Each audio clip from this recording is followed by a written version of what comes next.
नमस्कार फ्रेंड्स, वापस से आज स्टार्ट करते हैं। आज है डे 10। हम कर रहे थे सरफेस एरिया एंड वॉल्यूम्स और आज है इसका पार्ट 2। वापस से हम 5 क्वेश्चंस को डिस्कस करेंगे। बिना किसी ज़्यादा इधर उधर की बात के स्टार्ट कर देते हैं। ये 5 क्वेश्चंस ऊपर मैंने लिखे हुए हैं और ये इनके फॉर्मूलेज के लिए आप वीडियो देख सकते हैं, ऑलरेडी मैंने डाला हुआ है। स्टार्ट करते हैं। पहला क्वेश्चन है find the number of small spheres formed out of a sphere of radius 7 centimetre if each small sphere has a radius of 2.1 centimetre. तो मान लिया that n such small spheres were formed. अब हमें पता है जब भी किसी भी चीज़ को रिकास्ट करेंगे, मेल्ट करके दूसरी चीज़ में कन्वर्ट करेंगे, तो हमेशा दोनों की वॉल्यूम सेम रहेगी। तो n स्मॉल स्फीयर्स है, n into volume of small sphere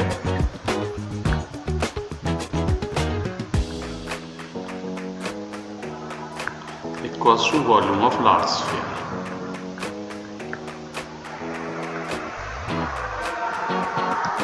जल्दी से देख लेते हैं, बड़ा आसान है। एन स्मॉल स्फीयर की वॉल्यूम का फॉर्मूला आप लगाएंगे 4/3 pi small r cube. Check कर सकते हैं वॉल्यूम ऑफ स्फीयर का फॉर्मूला। लार्ज स्फीयर के लिए 4/3 पाई कैपिटल आर क्यूब। अब देखेंगे 4/3 से 4/3 कैंसिल, पाई से पाई कैंसिल। सो एन की वैल्यू होगी capital r cube over small r cube. Capital r बड़े वाले स्फीयर की रेडियस दे रखी है आपको 7 सेंटीमीटर, तो 3 बार 7 लिखेंगे।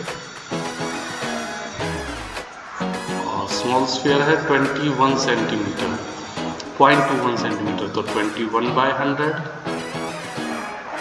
21/100 और 21/100।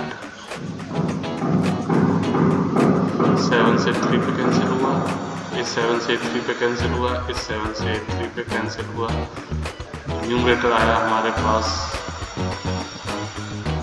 10 lakhs, डिनोमिनेटर आया 27। तो हम क्या करेंगे, इसको अप्रोक्सीमेट में जो वैल्यू आएगी जब हम 10 lakhs को 27 से डिवाइड करेंगे, तो हम इसका आंसर जो है अप्रोक्सीमेट में लिखेंगे। तो आप डिवाइड करिए 10 lakhs को 27 से, तो हमारे पास अप्रोक्सीमेटली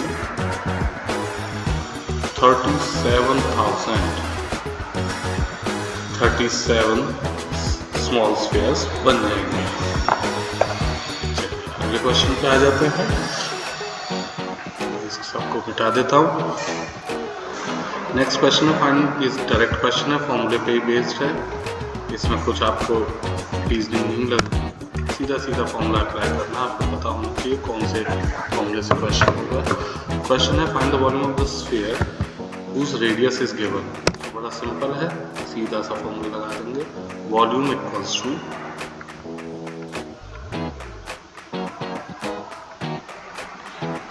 4/3 पाई आर क्यूब। 4/3 की जगह 4/3 रहने देंगे, पाई की जगह 22/7 रखेंगे। देखिए पाई की वैल्यू रखने का तरीका क्या है, अगर आपकी आर या एच में से कोई भी एक 7 का मल्टीपल है तो आप कोशिश करिए 22/7 रखने की, अदरवाइज रखिए 3.14। अगर क्वेश्चन में कोई लिखा हुआ है तो केवल उसी को यूज़ करिए। 7 को 3 टाइम्स लिख देंगे, एक 7 से एक 7 कैंसिल हो गया। अब देखिए और कुछ कैंसिल नहीं हो रहा, ऊपर आ गया 88 × 49 डिवाइडेड बाय 3। अब हमारे पास क्या है कैलकुलेशन करने के लिए, है हमें सबसे पहले 88 को मल्टीप्लाई करना पड़ेगा 49 से, और जो आंसर आएगा उसको हम 3 से डिवाइड करेंगे। ये हमारी वैल्यू आ जाएगी वॉल्यूम की। इसको जब सॉल्व करेंगे तो वॉल्यूम की वैल्यू आ गई 1437.33, क्योंकि वॉल्यूम निकाल रहे हैं तो सेंटीमीटर क्यूब लिखेंगे। श्योर समझ आ गया। आगे चल लेते हैं क्वेश्चन नंबर 3 पे। क्वेश्चन नंबर 3 बहुत ही आसान है। Find the volume of the cylinder whose base radius is 3 centimetre and height is 21। Simple सा है, डायरेक्ट फॉर्मूले के बेस्ड क्वेश्चन है। आज हम इजी क्वेश्चन कर रहे हैं, एक दिन और लगाएंगे इस पर, थोड़े से हायर लेवल के क्वेश्चन करेंगे।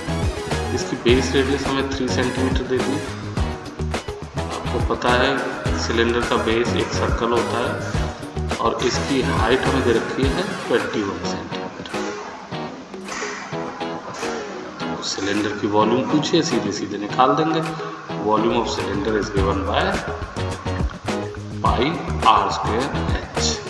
पाई की जगह 22/7, आर की जगह 2 बार 3 और एच की जगह 20। 7 से 3 पे कैंसिल हुआ। अब हमने देखा कि 3 बार 3 को मल्टीप्लाई करना है। 3 3 जा 9, 3 का 27 हो जाता है और 27 को हमसे कहा गया है 22 से मल्टीप्लाई करना, तो आंसर आ जाएगा 594 सेंटीमीटर क्यूब। बड़ा ही आसान कंसेप्ट है, 9th में भी मदद करेगा, 10th में भी मदद करेगा और स्कोरिंग कंसेप्ट है।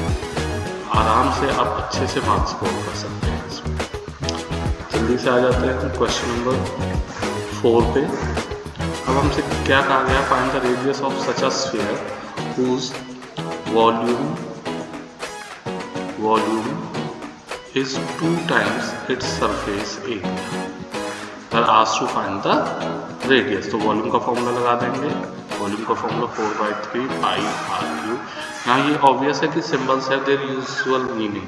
यूजुअल मीनिंग का मतलब है जब मैं आर लिख रहा हूँ तो मैं रेडियस की बात कर रहा हूँ, जब मैं एच लिख रहा हूँ तो मैं हाइट की बात कर रहा हूँ। सरफेस एरिया का फॉर्मूला क्योंकि स्फीयर है तो surface area of the sphere is given by 4 pi r square. तो कोशिश क्या करो कि जो चीज़ें कैंसिल हो रही हैं वो पहले ही कैंसिल हो जाए। 4 से 4, पाई से पाई।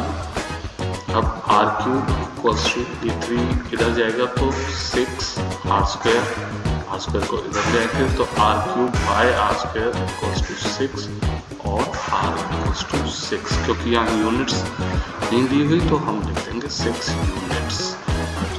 यूनिट्स का मतलब है कि अगर आप सेंटीमीटर लिखना चाहें, मीटर लिखना चाहें, जो भी मेजरमेंट होगी उसके अकॉर्डिंग हो जाएगा। क्विकली लास्ट क्वेश्चन पे आ जाते हैं आज के। आसान है, लेवल 1 के क्वेश्चन है। कल थोड़े से हायर ऑर्डर के क्वेश्चन हम डिस्कस करेंगे। कल का मतलब जब भी नेक्स्ट हमारा मीटिंग होगी। 5th क्वेश्चन पे आ जाते हैं। Find the total surface area of a toy which is in form of a cylinder surmounted by a hemisphere. Read it as surmounted by a hemisphere of radius 7 cm. एक hollow cylinder है और उसके ऊपर hemisphere रखा हुआ है। Surmount का मतलब ही ये होता है कि दोनों का जो बेस है वो एग्जैक्टली सेम। बेस सेम है मतलब बेस रेडियस सेम। और हमसे कहा गया टोटल सरफेस एरिया। तो देखिए टोटल सरफेस एरिया में हमें ये ध्यान रखना कि हम इसका आउटर सरफेस एरिया निकाल रहे हैं। आउटर सरफेस एरिया कैसे निकलेगा, एक तो इसका सिलेंडर का आउटर सरफेस एरिया, मैं लिख देता हूँ टोटल सरफेस एरिया।